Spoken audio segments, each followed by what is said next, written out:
오늘은 경쟁이 아닌 동행하는 삶이라는 말씀의 제목을 가지고 함께 은혜를 나누고자 합니다.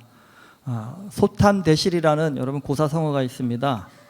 작은 이익을 탐하다가 큰 손해를 본다라는 뜻입니다. 근데 이 말의 어원이 이렇습니다. 중국 춘추전국 시대에 이 진나라가 이웃인 총나라를 공격하려고 했는데 이 총나라는요 높은 산으로 둘려 있어가지고 공격이 쉽지가 않았답니다. 그런데 이 총나라의 왕이 욕심이 많았다고 합니다. 그래서 진나라의 왕이 한 꾀를 냅니다. 총나라 왕에게 사신을 보내서 내가 당신에게 진귀한 선물을 보내려고 하는데 이 선물은 수레에 실어 보낼 수밖에 없다라는 겁니다. 그런데 총나라까지 가는 길이 좁아서 이 선물을 보낼 수가 없다라는 겁니다.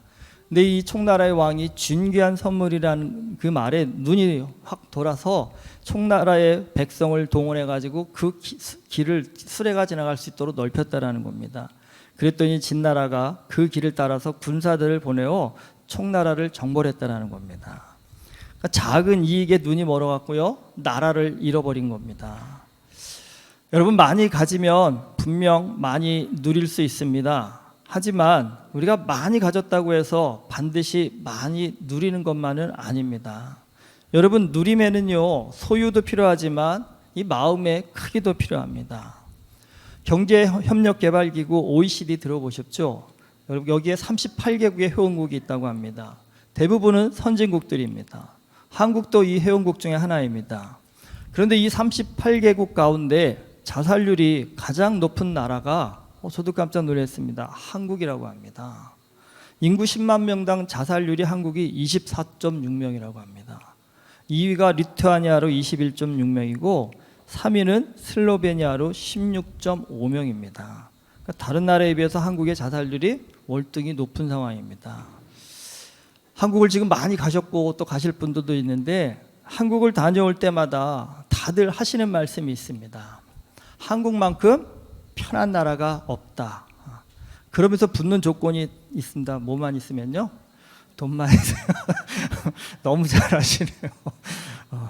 제가 이거 한두 분한테 들은 게 아닙니다. 한국 돈만 있으면 한국만큼 살기 좋은 데가 없다라는 게 이 모든 분들의 공통적인 의견이더라고요. 근데 진짜 한국의 이 편의시설은요 정말 전 세계 최고인 것 같습니다. 사실 예전에는 한국 사람이 유럽이나 미국 사람들의 생활 수준 보고 부러워했는데 요즘은 반대랍니다. 유럽이나 미국 사람들이 한국에 와가지고 생활 수준을 보면요 깜짝 놀란다고 합니다. 그러니까 자기들보다도 훨씬 잘 산다라는 겁니다. 그러니까 저도 아는 분이 있어서 새 아파트에 한번 초대를 받아 갔는데 어리둥절하더라고요. 정말 깜짝 놀랐습니다. 손을 씻으려고 하는데 수돗물을 어디서 틀어야 될지 모르겠더라고요. 한국은 수도꼭지가 위에 안 나와 있더라고요. 이거 어디야? 봤더니 발로 밟아서 물을 틀더라고요. 그래서 요즘은 다 그렇게 나온답니다. 야, 이거 어떻게 이렇게 좋아졌나 싶더랍니다. 그리고 아파트 안에 있으니까 여러분 밖이 더운지 추운지도 모를 정도로요 이 쾌적하다라는 말이 나올 정도로 그런 상황입니다. 그리고 무엇보다 좋은 게 한국은 집에서요 먹고 싶은 건요 모두 시켜 먹을 수 있는 그런 나라입니다. 정말 이렇게 잠깐 가서 느끼는 점은 야, 이렇게 편할 수 있을까? 이렇게 좋을 수 있을까? 할 정도로 그런 환경입니다. 그런데 여러분 그곳에 사는 분들 가만히 살펴보시면요 다들 느끼시겠지만 한국 분들이 생각만큼 행복하지가 않습니다. 여러분 왜 그렇게 좋은 데 살면서도 행복하지 않을까? 저는 좀 그런 생각이 들었습니다. 참 가진 것에 비해서 누리지를 못하고 있는 거 아닌가라는 생각이 들었습니다. 한국 하면 발전된 나라이지만 또 따라붙는 말이 경쟁이 치열한 사회 아니겠습니까? 그러니까 경쟁이 치열하다 보니까 아무리 가지고 있어도 불안하다라는 겁니다. 이 치열한 경쟁 사회에서 여기에 만족해서 가만히 있다간 뒤처진다라는 이 의식들이 강해서 가지고 있어도 뭐라고요? 더 가지기 위해서 더 뛰어야 한다라는 압박감이 사회의 정말 일반적인 분위기인 것 같습니다. 근데 여러분 우리가 아무리 많이 가졌어도 마음이 불안하고 또 욕심이 난다면 그 사람은 아무리 많이 가졌어도 그 가진 것을 누릴 수 없습니다. 이 누림이라는 것은 마음의 여유에서 나오는 겁니다. 만족을 모르고 감사를 모르고 조금만 더를 외치는 그런 마음으로는요, 아무리 환경이 좋아도 그 환경을 누릴 수 없는 정말 좀 불행한 인생이 될 수밖에 없습니다. 야곱이 라헬을 사랑해서 열심히 7년을 봉사했습니다. 그런데 뜻하지 않게 언니 레아하고 먼저 결혼을 하게 됩니다. 그리고 곧 라헬과도 또 결혼합니다. 사실 혼자 몸으로 외삼촌 라반의 집에 도망쳐 왔을 때 야곱을 생각한다면 이제 이렇게 큰 가족을 이룬다는 건 큰 축복입니다. 특별히 그 시대는요, 가족이 생존의 근거였던 시대였기 때문에 야곱은 지금 굉장히 큰 힘을 얻은 것입니다. 그리고 결혼하자마자 야곱은 또 아들들을 내려놨습니다. 레아가 4명의 아들을 연달아 출산을 합니다. 사실 이것만으로도 야곱은 큰 축복을 받았습니다. 근데 문제가 라헬이 아들을 낳지 못했습니다. 아들을 넷이나 낳은 언니 레아를 시기하여서 라헬이 야곱한테 이렇게 따집니다. 내게 자식을 낳게 하라. 그렇지 아니하면 내가 죽겠노라고 야곱한테 가서 난리를 칩니다. 야곱도 당황스러울 수밖에 없습니다. 이렇게 대꾸합니다. 내가 하나님을 대신하겠느냐라며 상변을 합니다. 그렇죠, 맞죠. 이게 야곱이 할 수 있는 일이 아니죠. 그래도 라헬은요, 너무 분해가지고 가만히 있지를 못합니다. 그리고 자기 시녀 비라를 야곱에게 주어서 그녀를 통해서 아들을 낳게 합니다. 그리고 참 아들의 이름을 뭐라고 짓냐면 억울함을 푸셨다라는 뜻의 단이라고 짓습니다. 우리는 단 그러면 그런가 보다지만 이게 그 사람들은 풀 때마다 억울함을 푸신 단을 부를 때마다 그렇게 부를 거 아니겠습니까? 얼마나 가슴에 맺힌 게 많았길래 이름까지 이렇게 지었을까요? 그리고 시녀 비라가 둘째 아들을 낳으니까 이제는요, 경쟁함이라는 뜻의 납달이라고 또 이름을 짓습니다. 여러분, 라헬이 지금 심리 상태를 좀 이해가 되시겠습니까? 이 라헬은 자나깨나 누구하고요? 언니 레아하고의 비교 의식에 빠져 있는 겁니다. 그러니까 경쟁심이 정말 불타고 있는 겁니다. 거의 뭐 한국 사람의 DNA를 가졌다고 해도 틀리지 않을 만큼 자나깨나 언니가 어떻게 하나, 언니를 어떻게 이겨먹을까, 이것이 라헬의 심리였다라는 겁니다. 그런데 라헬이 이렇게 막 눈이 벌개져서 행동을 하는데 언니 레아도요, 가만히 있지를 않습니다. 그러니까 자기도 자기 시녀 실바를 야곱에게 주어가지고요, 갓과 아셀 두 아들을 낳게 합니다. 그래도 레아는 좀 심리 상태가 라헬보다는 좀 난 것 같습니다. 이 갓이라는 단어의 뜻은 복됨이고요, 아셀은 기쁨이라는 뜻입니다. 레아와 라헬의 경쟁이 굉장히 뜨겁습니다. 문득 그런 생각이 들었습니다. 이 집안의 분위기가 어땠을까? 저는 야곱은 아마도 날마다요, 살얼음 판을 걷는 기분이 아니었을 거라는 생각이 듭니다. 같이 밥 먹는 게 아마 부담스럽지 않을까 생각이 듭니다. 두 여인의 신경이 이렇게 날카로우니까 야곱이 말 한마디만 잘못해도요, 아마 레아가 난리쳤을 때고 또 라헬이 난리치지 않았을까 생각이 드니까 야곱은 아마 식구들이 다 같이 모여서 밥 먹는 것 자체가요, 부담스러웠을지도 모르겠다는 생각이 들었습니다. 결국 이런 일까지 벌어집니다. 레아의 큰 아들인 르우벤이요, 그러니까 아들이 크다 보니까 엄마를 먼저 위하겠죠. 그래서 어느 날 들판에 나갔다가 합한채라고 성경에 나오는데 이게 약간 그 마약 성분이 있는 일종의 정력제를 가져오는 풀이라고 합니다. 그러니까 이 유대 땅에 굉장히 흔치는 않지만 간혹 있다고 합니다. 그런데 이때 당시 사실 루벤이 젊은 청년이었거든요. 그러니까 자기가 먹으면 되는데 누굴 갖다 주면 엄마를 갖다 줍니다. 왜요? 엄마가 불쌍해 보였겠지, 아들로서. 그러니까 엄마한테 이거 아빠 주고 아빠하고 어떻게 좀 잘해보세요라는 뜻으로 엄마한테 선물을 했는데 그걸 누가 봐요? 라헬이 봅니다. 그랬더니 라헬이 뭐라고 했냐면 언니한테 그거 자기한테 팔라고 하게 합니다. 그랬더니 뭐 레아 입장에서도 네가 내 남편 뺏어간 것도 모자라서 이제 이것까지 뺏어가냐며 뭐라고 하니까 라헬이 딜을 합니다. 이 당시 여러분, 부인이 4명 있다고 해서 남편이 아무한테나 내가 오늘은 저 사람하고 살 거야, 이게 순번 이렇게 되는 게 아닙니다. 순번이 정해져 있습니다. 그러니까 라헬이 자기가 남편하고 하룻밤 지낼 순번을 언니한테 양보하고 그 합한 채를 라헬이 삽니다. 이게 뭐라고 솔직히 이거 가지고 이렇게 거래까지 하고 난리를 칠까요? 여러분, 이게 사람이 경쟁심에 한번 빠지게 되면요, 사소한 것 하나가도요 스스로를 들들 볶는 게 그게 사람의 심리라는 겁니다. 그런데 참 여인들이 이렇게 피말리게 경쟁하는데 참 감사한 건 그 피말리는 경쟁의 결과로 야곱은요 아들을 계속 낳게 됩니다. 그러니까 사실 야곱의 가정은 손이 귀한 가정입니다. 아브라함도 아들 하나 낳으려고 그렇게 했었죠. 이삭도 그 아들 쌍둥이 둘 낳고 거의 자녀를 못 낳았습니다. 그런데 야곱은 무려 12명의 아들을 낳게 됩니다. 사실 가족의 숫자가 부이고 힘인 당시의 시대적 상황에서 야곱과 그의 가정은 지금 엄청난 큰 축복을 받은 것입니다. 그런데 여러분, 축복을 받았는데 이 축복을 야곱의 가족들이 제대로 누렸느냐 한번 살펴보십시오.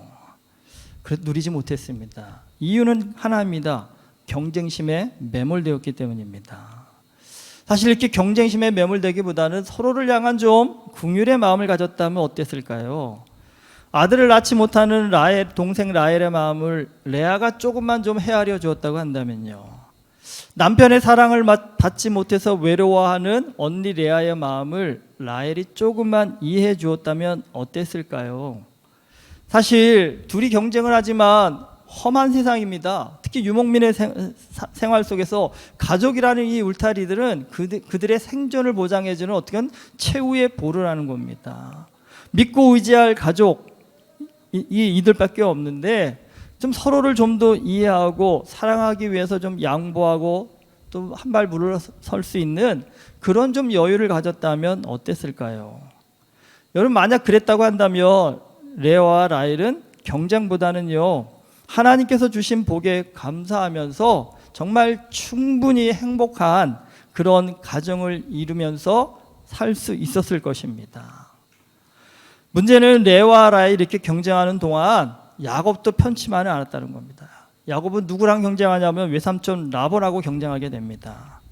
여러분, 야곱이라는 사람이 좀 여러 가지 좀 약점이 많은 사람처럼 보이지만 또 탁월한 장점이 분명히 있습니다. 그것 중에 하나가 뭐냐면 야곱은 자기 맡은 일에는요 아주 성실한 사람이었다라는 겁니다. 야곱이 얼마나 성실하게 외삼촌 라반의 가축들을 돌봤는지, 야곱이 오기 전에는 외삼촌의 가축대가 별로 없었는데 야곱이 와서 성실하게 가축들을 돌봄으로 인해서 가축이 떼를 이루었다라고 얘기하고 있습니다. 그러니까 라반이 부자가 되었다라는 겁니다. 그런데 이 라반이라는 사람도 욕심이 정말 많은 사람입니다.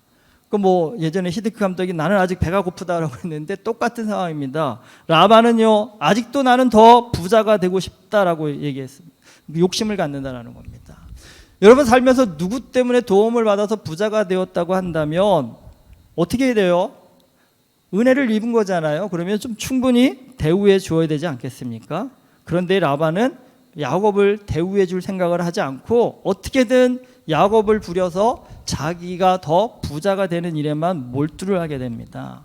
결국 여러분, 야곱도 바보가 아닌 이상 이런 상황에서는 어떤 생각을 해야겠습니까? 내 살 길 찾아야겠다라고 궁리를 합니다. 그래서 라반이 어떻게 너 품삯을 정해줄까라고 제안을 하는데 야곱이 엉뚱하게 이렇게 얘기합니다. 이제는 저도 제 재산을 모아야 하지 않겠습니까? 외삼촌의 양떼 중에 아롱진 것과 점 있는 것과 검은 것, 그리고 염소 중에 점 있는 것과 아롱진 것을 가려내어서 이것들을 내 품삯으로 하겠습니다라고 얘기합니다.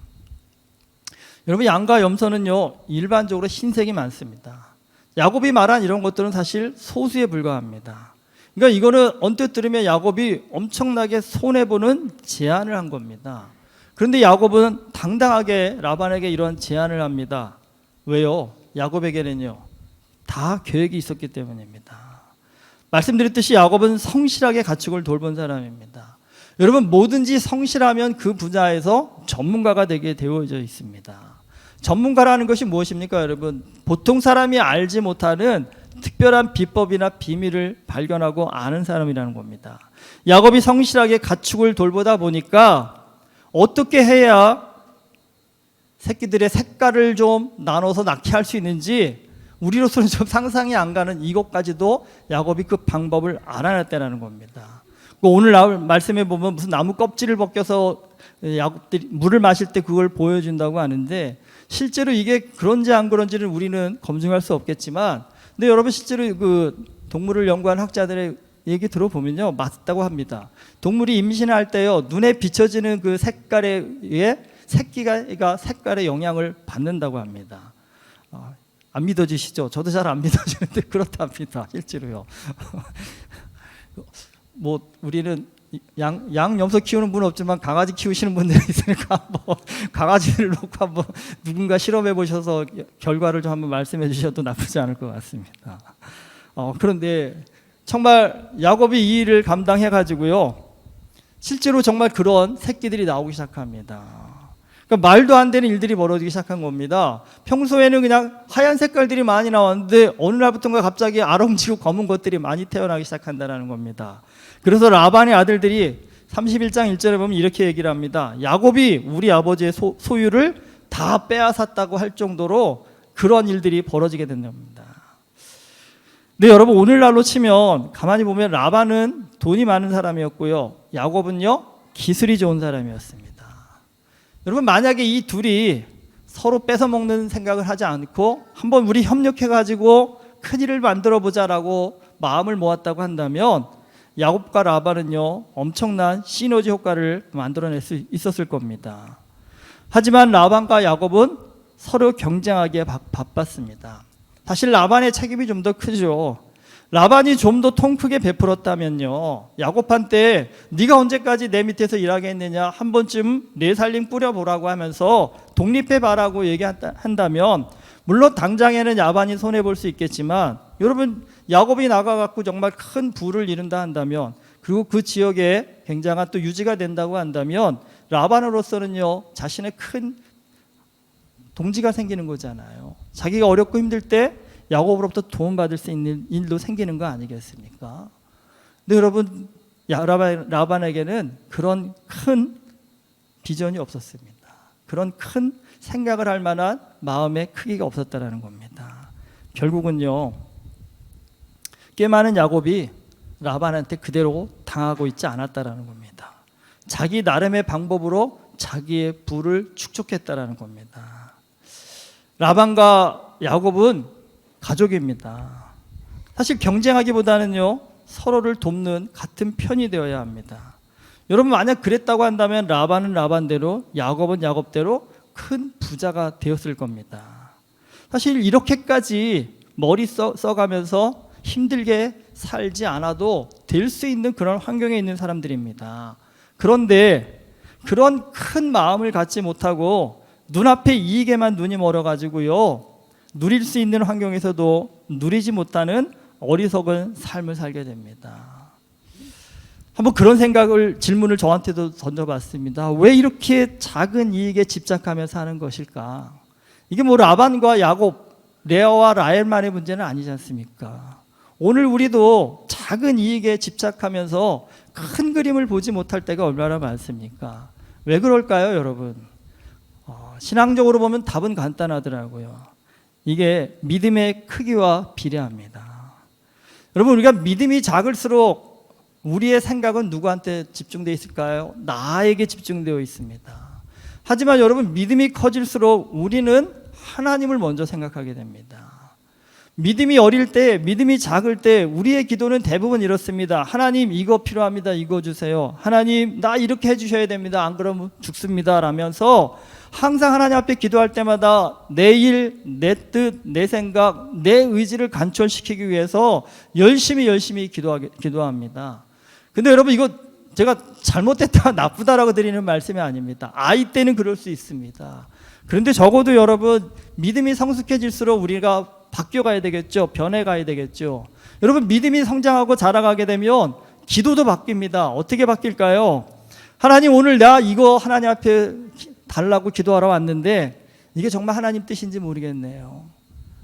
하나님 이것이 정말 내게 최선일 것인가요? 다시 한번 고민할 수 있는 좀 믿음의 능력을 달라고요.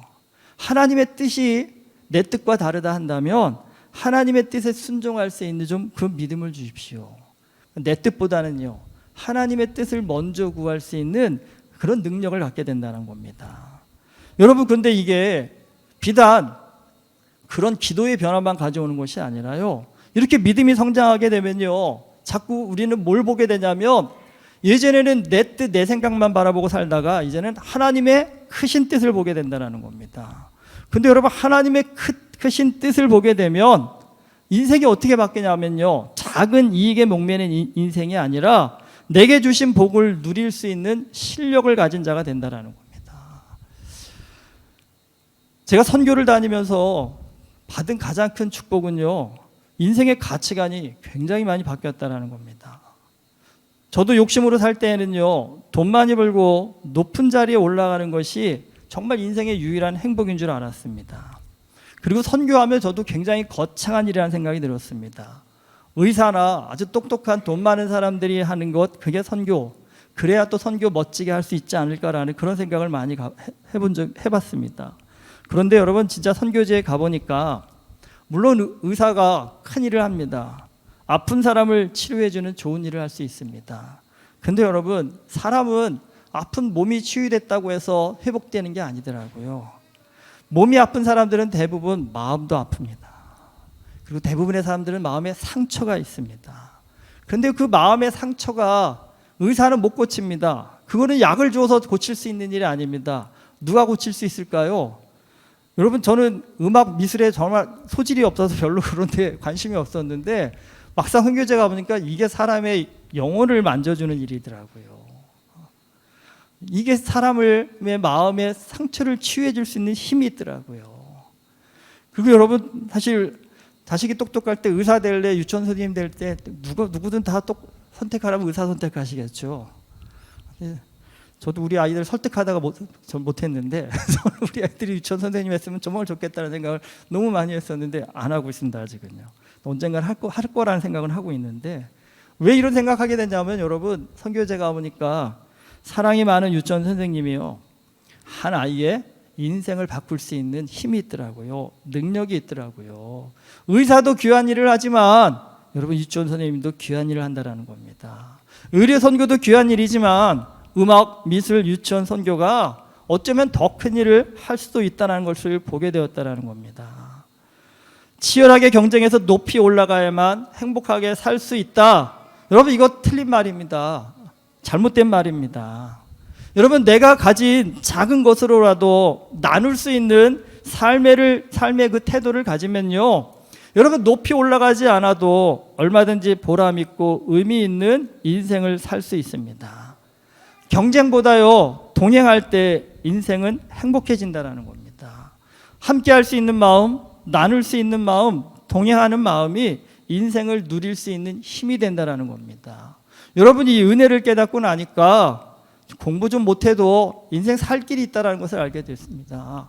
내가 다른 사람에 비해서 좀 더 비록 어려운 처지 가운데 있어도 하나님께서 나에게 필요해서 이것을 주셨구나라는 하나님의 뜻이 인정함이 되더라고요. 여러분 우리가 정말 하나님을 인격적으로 만나고 예수 그리스도를 만나게 되면 사실 열등감이 이 그리스도인에겐 죄라고 얘기하지 않습니까? 이유가요. 하나님은 우리의 열등감을 사용하시고자 주신 겁니다. 너 못났으니까 지지리 궁사하고 살라고 주신 것이 아니라 그 열등감을 통해 하나님을 찾고 그 열등감 속에서 깨달아지는 인생의 진리와 비밀을 가지고 하나님 나라의 영광을 위해 살라고 주신 여러분 어떻게 보면 우리에게 축복이라는 것입니다. 그런데 이게 하나님을 만나면 열등감이 축복으로 보이는데 하나님을 못 만나면요. 이것이 인생의 평생의 쓴뿌리가 되어져 갔고요. 이것 때문에 고통에서 벗어나지 못하는 어리석은 자가 된다는 것입니다. 하나님 안에서 우리 모두는 다 존귀한 존재들입니다. 하나님 안에서 여러분 각자는 내가 몰려 하시면 안 됩니다. 나도 하나님 안에서 쓰임받을 수 있는 사람이라는 것을 여러분 인정하시고 동의하십시오. 그리고 선포하십시오. 하나님 나 써달라고요. 여러분 그러면 이전까지 내가 알지 못했던 하나님 나를 향한 하나님의 놀라운 비전, 꿈을 발견하시게 되어져서요. 나는 왜 이것밖에 안 되라고 사는 인생이 아니라 하나님 보리떡 5개 물고기 2마리 예수 그리스도 앞에 가져온 어린아이 심정으로 나 좀 써달라고 하시면 여러분 그 오병이의 기적이 성경에서만 일어나는 것이 아니라 나를 통해서도 일어날 수 있는 오늘날 현재 진행형의 하나님의 기적임을 믿습니다. 어떻게 사시겠습니까? 열등감에 사로잡혀서 어떻게든지 누구든지 이겨먹고 살려고 애쓰고 사시겠습니까? 그러다 안 되면 에이 더러운 세상 어떻게 너 죽고 나 죽자 하고 사시겠습니까? 여러분 그 인생 괴롭지요, 불쌍하지요, 안타깝지요. 하나님을 만날 수 있는 우리가 되길 바랍니다. 하나님 안에서 나를 발견하시면 나는 존귀한 존재입니다. 그리고 하나님 앞에 쓰임받을 일이 많은 놀라운 존재입니다. 여러분 많은 것을 가지기 위해서 경쟁하기보다는 함께 동행할 수 있는 믿음의 능력을 가질 때 우리는요 오늘 나에게 주어진 인생을 충만히 누릴 수 있는 복된 삶을 살 수 있습니다. 우리 모두가 좀 경쟁보다는 동행하는 마음으로 주 안에 주님께서 우리에게 주신 복을 좀 충만히 누릴 수 있는 거룩한 하나님의 자녀 될 수 있기를 주님의 이름으로 축원합니다. 기도하시겠습니다.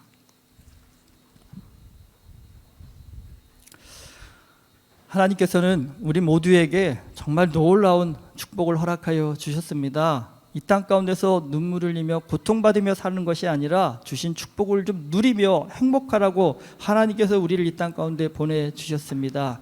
그런데 주님 그 복은 믿음으로만 볼 수 있습니다. 믿음으로만 누릴 수 있습니다. 하나님 아버지께서 나에게 주신 그 축복을 믿음으로 충만히 누릴 수 있는 우리 모두 될 수 있도록 하나님 우리의 심령을 깨우쳐 주시옵시고 성령 안에서 이끌어 주시옵소서.